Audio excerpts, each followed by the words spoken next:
In this video, I'm going to give you the answer for this question. The question is, the word tornado came from what language? Well, now I'll give you the answer for this question, and the correct answer for the question is Spanish. What is the answer for the question? Tornado. Hi, thank you so much for watching this video. If you find this video is very useful, you can help this channel to grow by subscribing this channel. Please this subscribe button and don't forget to like this video.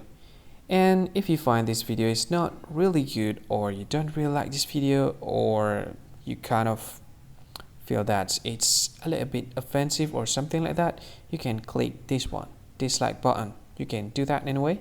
And if you want to share this video with your friend, you can share it by clicking this share button, and you can share it to any social media that you wish that is currently available at this time, like Facebook, Twitter, LinkedIn, and many others, right?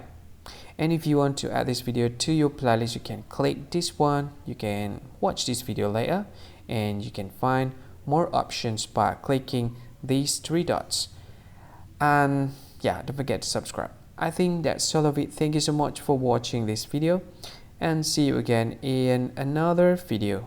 Bye bye. See you again.